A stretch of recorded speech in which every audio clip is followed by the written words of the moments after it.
Assalamualaikum warahmatullahi wabarakatuh. Perkenalkan, nama saya Israwati dengan NIM 206500034. Baik, di sini saya akan menjawab dan menjelaskan soal dari mata kuliah Sistem Informasi Geografis. Baik, langsung saja pada soal yang pertama. Jelaskan dua pengertian SIG menurut para ahli.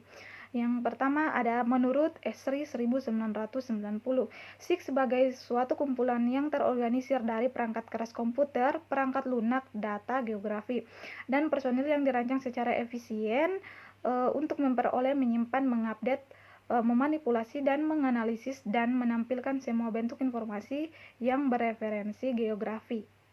Kemudian menurut Gistud 1994, SIG adalah sistem yang dapat mendukung pengambilan keputusan spasial dan mampu mengintegrasikan deskripsi-deskripsi dengan karakteristik fenomena yang ditemukan di lokasi tersebut. Kemudian nomor 2, soal yang kedua, komponen SIG terdiri dari software, hardware, data, manusia, dan metode. Jelaskan. Yang pertama saya akan menjelaskan tentang software atau perangkat lunak.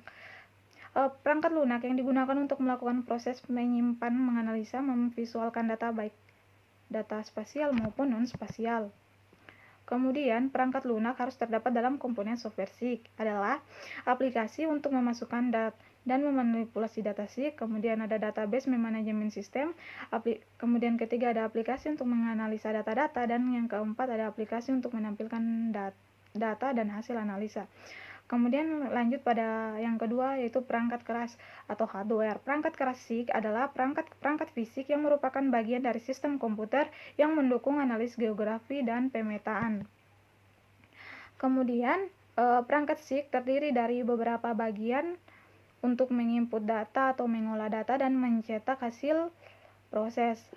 Hardware berdasarkan prosesnya terdiri dari yang pertama ada input data, yaitu mouse, digit, zer, scanner, dan keyboard. Kemudian ada olah data, yaitu ada hard disk, prosesor, RAM, VGA card. Dan yang ketiga ada output data, plotter, printer, screening, atau monitor. Kemudian pada penjelasan data, yang ketiga pada penjelasan data, pada prinsipnya terdapat dua jenis data untuk mendukung SIG, yaitu data spasial dan non-spasial. Yang data spasial adalah gambaran nyata suatu wilayah yang terdapat di permukaan bumi, umumnya direpresentasikan berupa grafik, peta gambar dengan format digital dan disimpan dalam bentuk koordinat X, Y, atau vektor, atau dalam bentuk image atau raster yang memiliki nilai tertentu. Kemudian data non-spasial atau atribut. Data non-spasial adalah data berbentuk tabel, di mana tabel tersebut berisi informasi-informasi yang memiliki objek. Dalam data spasial, data tersebut berbentuk data tabular yang saling terintegrasi dengan data spasial yang ada. Kemudian penjelasan manusia. Manusia merupakan inti elemen dari SIG karena manusia adalah perencanaan dan penggunaan SIG. Penggunaan SIG mempunyai tingkatan seperti pada informasi lainnya, dari tingkat spesialis teknisnya, mendesain, mengolah sistem, sampai pada penggunaan yang menggunakan SIG untuk membantu pekerjaannya sehari-hari. Kemudian ada metode. Metode layers atau overlayer yang digunakan dalam SIG akan berbeda untuk setiap permasalahan. SIG yang baik tergantung pada aspek desain dan aspek realnya. Kemudian yang ketiga, jelaskan dengan singkat apa yang dimaksud dengan metode layers.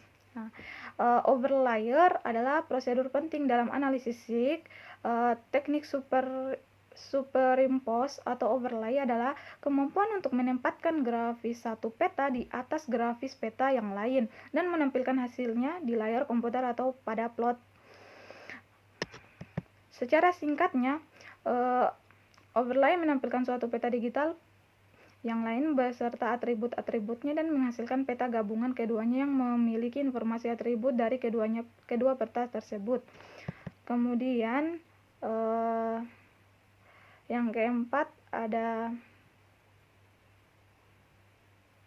baik, masih lanjut pada penjelasan overlay.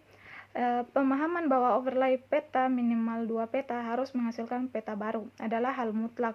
Dalam bahasa teknis, harus ada poligon yang terbaik dari dua peta yang di-overlay. Jika dilihat dari atributnya, maka akan terdiri dari informasi peta pembentuknya, misalkan peta lereng dan peta curah hujan. Maka di peta barunya akan menghasilkan poligon baru berisi atribut lereng dan curah hujan.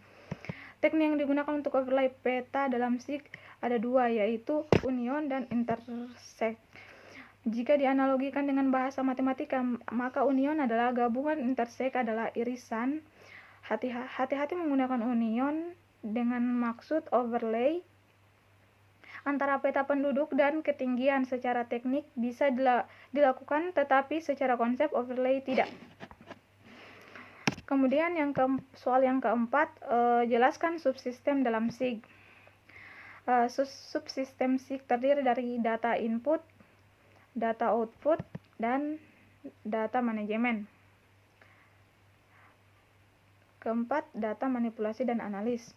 Data input berfungsi untuk mengumpulkan, mempersiapkan, dan menyimpan data spasial dan atributnya dari berbagai sumber. Kemudian data output bertugas untuk menampilkan atau menghasilkan keluaran, termasuk mengekspor ke dalam format yang dikehendaki seluruh atau sebagian basis data spasial, baik dalam bentuk soft copy maupun hard copy, seperti halnya tabel, grafik, report, peta, dan lain sebagainya. Kemudian ada data manajemen. Data manajemen dapat mengorganisasikan baik data spasial maupun tabel-tabel atribut terkait ke dalam sebuah sistem basis data sehingga mudah digunakan kembali atau di review, diupdate, dan diedit. Kemudian keempat ada data manipulasi dan analisa. Data manipulasi dan analis ini menentukan informasi yang dapat dihasilkan oleh SIG. Selain itu, subsistem ini juga melakukan manipulasi dan pemodelan data untuk menghasilkan informasi yang diharapkan sesuai kebutuhan, misalnya peta tematik. Kemudian soal yang kelima, jelaskan manfaat SIG dalam manajemen tata guna lahan. Manajemen tata guna lahan, yaitu pemanfaatan dan penggunaan lahan merupakan bagian kajian geografi yang perlu dilakukan dengan penuh pertimbangan dari berbagai segi. Kemudian tujuannya adalah untuk menentukan zonifikasi lahan yang sesuai dengan karakteristik lahan yang ada. Misalnya, wilayah pemanfaatan lahan di kota biasanya dibagi menjadi daerah pemukiman, industri, perdagangan, perkantoran, fasilitas umum, dan jalur hijau. SIG dapat membantu pembuatan perencanaan masing-masing wilayah tersebut dan hasilnya dapat digunakan sebagai acuan untuk membangun utilitas-utilitas yang diperlukan. Kemudian soal yang terakhir, yang keenam adalah jelaskan manfaat SIG dalam bentuk penataan kota. Jawab, SIG perkotaan, jaringan jalur transportasi jalan, pengalaman rute kendaraan, penjadwalan kendaraan, analis lokasi, dan lain-lain. Kemudian manajemen fasilitas, penempatan pipa dan kabel bawah tanah, load balancing, jaringan listrik, perencanaan, perawatan fasilitas, dan lain-lain. Dan terakhir, pengelolaan atau pembagian area, pembuatan zona, rencana tata ruang, pengaturan kualitas air, rencana pembangunan, dan lain-lain. Oke, mungkin itu saja yang bisa saya jelaskan. Lebih dan kurangnya mohon dimaafkan. Wassalamualaikum warahmatullahi wabarakatuh.